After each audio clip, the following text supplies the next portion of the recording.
Continuing with the topic of healing, in this video I want to address one concept that comes as quite important in one of the passages that will be addressed.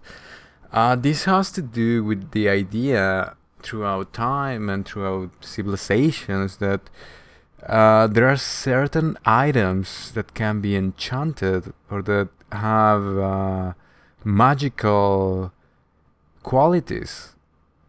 For example, in ancient Nordic cultures, they had runestones. They would carve a symbol into a stone, and the symbol meant something. So the runestone then was infused with whatever this symbol meant, and therefore it was some sort of magic. We have these all throughout different tales and myths throughout history. These tales of enchanted items, enchanted weapons, enchanted different kinds of tales that tell us of a strange magic that can be applied to common objects. Now, Christianity does have some of these items. We can think about the Holy Grail or the garb of Jesus, which after the crucifixion became something very one of these legendary items that were sought upon. We have this one passage in the scriptures that I will analyze, but before I go into that, I want to take a little bit more time into this concept of enchanted items. Not so long ago, I came upon an article regarding some of the ancient rituals and practices from the Scandinavian people during the Iron Age. As many of you probably know, the Scandinavian people were believers in magic. It was mostly a warrior culture, but they did have a lot of magic in their beliefs. They believed in Odin and a whole sort of gods, and they would believe in the runestones. And as I said, a big part of what they believed in was in the connection with their ancestors and the power of nature, the power of animals. It was one of those primitive ways to understand the world.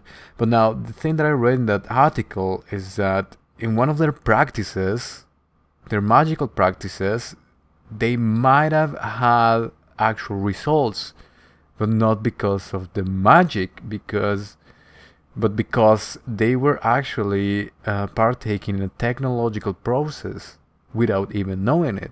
So the thing is that during the Iron Age, they would have access to very low-grade iron, which would put them at a disadvantage against their enemies, because Christianity was starting to evolve and the first settlements started to grow larger and the first kingdoms, so they had more resources than the small northern settlements of Nordic people. So one thing that they would do is that in order to make their swords stronger, the iron swords that they had available, they would infuse them with bones from the dead and from animals. It would be the bones of dead warriors who were famous, or the bones of their ancestors, and they thought that this would make their swords last longer and make them stronger. They would infuse them with the spirits of their ancestors, their warriors, and the animals. So in their belief of doing this, and in their practice of actually putting the bones in their forges, combining them with this low-grade iron that they had, they might have run into a very preliminary form of steel, which actually made their swords stronger. Now, the thing that I would like to analyze here is that they thought it was magic, but actually it was technology. But what if there was a little bit of both into it. So the idea of magic being actually technology that was not discovered, was not understood, might be the same idea behind all of the enchantments throughout history and all of these magical qualities throughout history. I will link the article below if you want to go into the details of how this preliminary form of steel was actually created.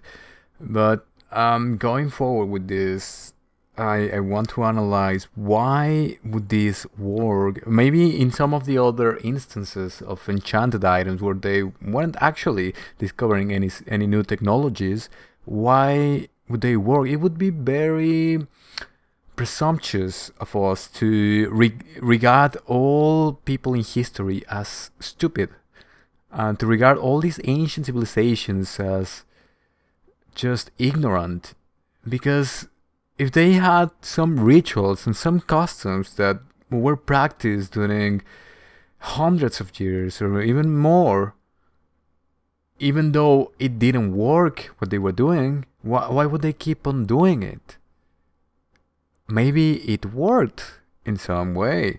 For example, we have in ancient rituals, we have the Native Americans who would go into rituals to modify nature, to create some sort of natural phenomenon like rain. It's very common that in Native American societies and maybe in other of these primitive understandings of the world, they would have rituals, dancing rituals, or things that involve certain other elements, which would cause to rain out of the southern or to bring better crops or something like that.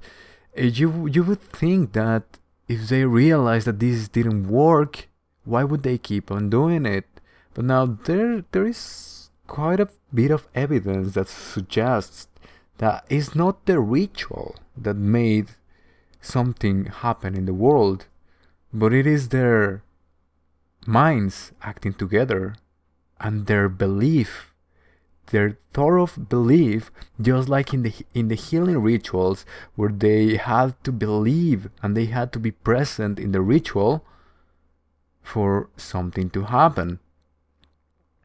So if we keep going forward with this, we can see that infusing an item, creating an enchantment on it based on a thought a person had upon it, we could arrive to new ideas on how reality works.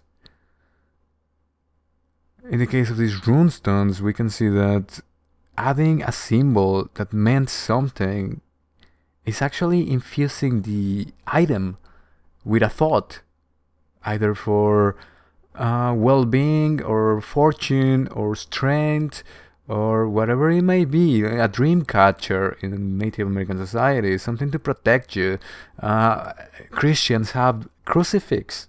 The crucifix means a lot for Christians, and this might have an actual impact on their usefulness and their purpose, as long as the person holding the item believes in it, because it's not the item that is actually infused, but it is the belief of the person carrying it which is causing things to happen in their lives.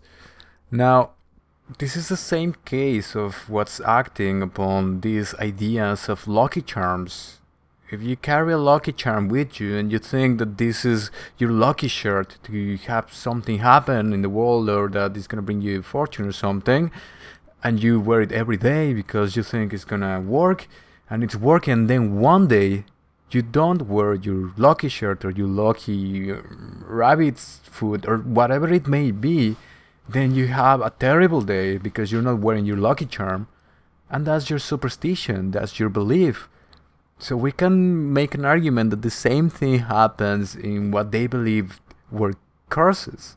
When they were starting to find Egyptian items, and some of them would carry these curses with them, they would find in ancient writings or things like that, and they would believe that the items have a curse on them, and people started dying out of nowhere, those who were in contact with these cursed items.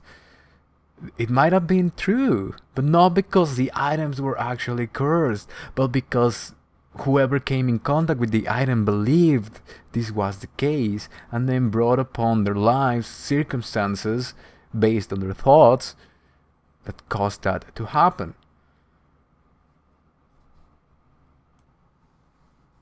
As I said before, this might not be magic after all, and even though it sounds very fantastic and very unbelievable, this might be just a natural element, a natural factor of the way that reality works, which is that with our thoughts we create energy and so on. I'm gonna explain all of this at the end of this series, because there's a lot of evidence coming in terms of scientific proposals and scientific theories that are being developed, which would explain all of this. But on this idea of infusing objects with our thoughts, Dr. Masaru Emoto from Japan, when conducting a series of experiments, he wanted to understand what makes a snowflake unique from other snowflakes. What is the force behind the geometric shape that a snowflake takes? What is the underlying nature of it? So he conducted a series of experiments with the molecules of water. He would put jars of water or glasses of water, and he would expose them to certain ideas in the form of labels with a word on these labels, and he would stick them to these glasses of water, or he would expose them to music, or to bad thoughts, to concentration,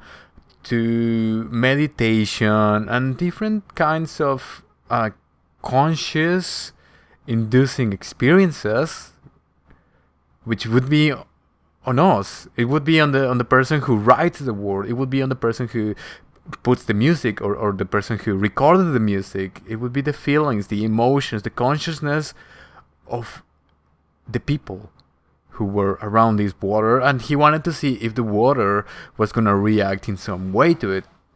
So he found out that actually the molecules of water do have a reaction depending on what emotion or what idea was subjected to. So in the case of positive emotions, he would realize that the world would present geometric shapes that were harmonious, that were pleasing to the eye, as opposed to when there was a negative emotion or there was stress, they would produce a geometric shape that was out of order, that was unsymmetrical, that was not pleasing to the eye. So he concluded that there is an effect based on consciousness, on water at least, and perhaps everything around us. Now, this was taken, of course, by critics as fringe science, and with due cause and with due restraints. It's understandable this would be understood as fringe science, but the problem that I have with that is that we have a lot of data from all these ancient civilizations that have been doing the same thing and procuring results. And more importantly, we have new theories that go in hand with these kind of experiments, with these kind of ideas that, as I said, I will explain later. But in the next video, I will analyze one passage where a woman was fixated on touching the garb of Jesus because this would heal her. And in this passage, Jesus explains what is this truth that I've been talking about. And as I realized, he explained it in almost all of his healings. There is one pattern that I will speak about that will take us further into what's truly going on right there in the canonical Gospels, in the sight of everyone, And I don't think this is debated enough. If you're on the path of finding the truth about reality and our purpose as humans on Earth, the information that I have to share concerns you. After a lifetime of research in philosophies ranging from Buddhism to the occult, I've encountered themes and patterns along some baffling information that is beginning to be seriously studied by science. A Rational Divine Outline, The Ghost of Jesus, is the first iteration of this project, where I analyze the message of Jesus without dogmatism, fanaticism, or religious bias. You can find my work available on Amazon on the link below. If you find this work valuable, consider subscribing, sharing, and following me on social media, as it'll help others in the same path to find this information. Thank you for watching, and I'll see you next time.